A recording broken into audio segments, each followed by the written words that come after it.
जय श्री कृष्ण। जन्माष्टमी का त्यौहार तो हम सब ने बड़े ही धूमधाम से बनाया, पर इसके बाद आज सवाल आता है कि अब क्या करें। कान्हा जी की छठी कैसे करें और कब करें, और कई अन्य सवाल, जैसे कि जिस चौकी पे हमने कृष्ण लल्ला की पूजा की थी उस चौकी का क्या करें, पूजा सामग्री का क्या करें। अगर आपने पहली बार लड्डू गोपाल को अपने घर में रखा है तो ये सारे सवाल आपके मन में आ रहे होंगे। तो इस वीडियो में आज हम इन्हीं सब बातों पे चर्चा करेंगे। सनातन धर्म में छठी का प्रचलन है। जब कोई शिशु हमारे घर में जन्म लेता है तो उसके 6 दिन बाद उसकी छठी पूजा की जाती है बड़े धूमधाम से। तो फिर हम अपने कान्हा जी को कैसे छोड़ सकते हैं। कान्हा जी का तो छठी पूजन करना ही होगा। अब लड्डू गोपाल जी तो एकदम छोटे से बालक हैं, उनको घर में आप अकेला भी छोड़ के नहीं जा सकते, तो ये आपको हमेशा ध्यान रखना होगा। और वैसे भी कहते हैं ना, जब आप लड्डू गोपाल को अपने घर में लेके आएंगे आपको पता भी नहीं चलेगा कि लड्डू गोपाल आपके जीवन में इतना प्रमुख स्थान खुद पे खुद ले लेंगे। आप सारी वो चीज़ें करने लगेंगे जो पहले आप करने से घबराते थे या डरते थे कि कैसे होगा, एक ये जिम्मेदारी होगी।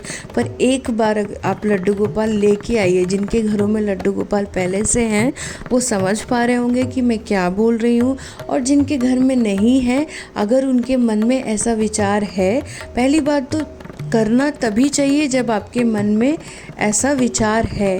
तो लड्डू गोपाल को एकदम छोटे बच्चे की तरह किसी प्लेट में, जो पूजा की जो प्लेट है, आप शुद्ध प्लेट ही रखिएगा, उसमें उसको स्नान कराएं, अच्छे से उसको पोंछे, उसको नए वस्त्र, जैसे हम धुले हुए वस्त्र पहनते हैं ना, वैसे लड्डू गोपाल को नए वस्त्र पहनाइए। और जो वस्त्र आप उतारेंगे उनको धो के सुखा दें। और रोज़ उनका श्रृंगार भी करना चाहिए। जैसे हम कैसे अपने छोटे बच्चे को नहलाते हैं, फिर काजल लगाते हैं, पाउडर लगाते हैं, वैसे ही लड्डू गोपाल का जो श्रृंगार होता है, काजल, उनका मोर, उनका मुकुट, उनका बांसुरी, उनकी माला, अच्छे से उनका श्रृंगार करिए और उनको भोग लगाइए। माखन मिश्री या कुछ भी, जो भी आप अपने घर में बनाते हैं शुद्ध शाकाहारी भोजन, वो आप लड्डू गोपाल को भोग लगाइए और उसके बाद आप सब प्रसाद के रूप में उस भोजन को ग्रहण करिए।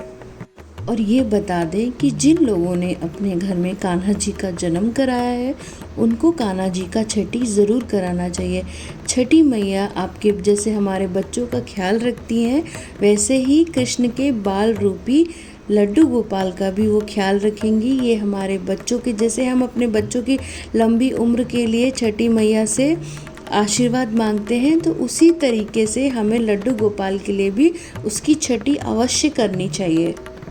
तो छठी की विधि काफ़ी सरल है। आप सुबह सुबह कान्हा को हो सके तो पंचामृत से कान्हा का स्नान करवाएं, शुद्ध शाकाहारी भोजन लगाएं, छठी मैया का ध्यान करके उनको प्रसाद चढ़ाएं। छठी वाले दिन कान्हा को स्नान कराने के बाद उसको नए वस्त्र पहनाएं, चंदन का टीका लगाएं, श्रृंगार करें। और हो सके अगर आप सोचते हैं कि आपको अपने कान्हा को कोई नया नाम देना है, क्योंकि छठी वाले दिन ही नामकरण होता है, तो आप अपने कान्हा को उस दिन उसका नामकरण भी कर सकते हैं। अगर आप सामर्थ हैं तो पंडित जी को भी बुला के आप छठी पूजन करवा सकते हैं। अगर नहीं तो आप बिल्कुल साधारण तरीके से खुद भी अपनी छठी पूजा खुद ही कर सकते हैं। और हाँ, छठी वाले दिन एक काम अवश्य करें, अपने घर की जो मुख्य जो चाबी है वो कान्हा जी को ज़रूर सौंपे। उनको प्रार्थना करें कि हे कान्हा जी, हमारे घर की बागडोर आपके हाथ में है, इसका ख्याल रखिएगा। और आप विधि पूर्वक पूजा करें, लड्डू गोपाल की कथा पढ़ें, लड्डू गोपाल की आरती करें। और अगर आप कर सकते हैं तो लड्डू गोपाल के साथ राधा रानी की भी प्रतिमा या मूर्ति की पूजा कर सकते हैं। और हाँ, हमारे यहाँ जो छठी में जो मुख्य भोग ज़रूर बनता है वो है कढ़ी चावल का। तो अगर आपके यहाँ भी ऐसा होता है तो कढ़ी चावल का आप भोग लगाएं और प्रसाद के रूप में सबको वितरण करें। अब बात करते हैं चौकी का, जिस पे रख के आपने कान्हा का जन्म कराया। तो देखिए, बहुत लोग तो ये चौकी छठी तक रखते हैं और कुछ लोग तो इसका विसर्जन कर देते हैं सूर्योदय के बाद अगले ही दिन। अगर अच्छा दिन होता है, जैसे कि हम मंगलवार को या रविवार को नहीं करते, उसके अलावा अगर कोई अच्छा दिन बुधवार है, सोमवार है, तो हम इसको नदी में विसर्जन कर देते हैं चौकी को।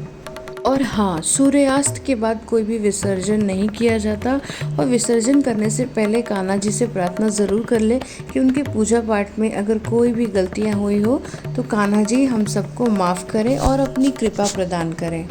जो लोटे का जो जल है उसको आप पूरे घर में छिड़काव कर दें, अपने मुख्य द्वार पे छिड़काव कर दें, और अगर आपके घर में पेड़ पौधे हैं तो आप उस जल को उन पेड़ पौधों में डाल दें।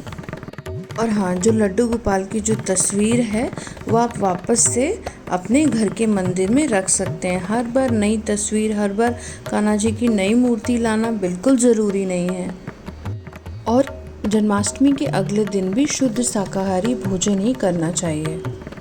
और बहुत लोग ये भी पूछते हैं कि क्या हमें कान्हा जी का जन्म करवाना चाहिए। तो ये बिल्कुल आपकी मर्ज़ी है। अगर आप चाहते हैं तो आप कान्हा जी का जन्म करवाएं, और अगर आप सोचते हैं कि नहीं हो पाएगा, वैसे तो अगर आप मन में सोच लेंगे कि कराना है तो कान्हा जी आपको इतनी शक्तियाँ दे देंगे कि आप उनका जन्म और छठी आराम से करा सकते हैं। पर कई बार आजकल बहुत लोगों के पास समय की कमी हो गई है, घर की महिलाएं भी नौकरी करती हैं, तो मुश्किल हो सकता है। तो अगर आप जन्म नहीं कराना चाहते हैं तो आप पूजा भी कर सकते हैं। जो साधारण जो पूजा होती है लड्डू गोपाल की, वो आप कर लें। जन्म कराना सभी के लिए अनिवार्य नहीं होता, सभी का अपना अपना सामर्थ्य होता है, सभी की अपनी अपनी श्रद्धा होती है। पर कान्हा जी तो कान्हा जी हैं। आप मन से, एकदम स्वच्छ मन से, साफ मन से कान्हा जी की पूजा अर्चना भी करेंगे तो कान्हा जी आप सब पे अपनी कृपा ज़रूर बनाएंगे।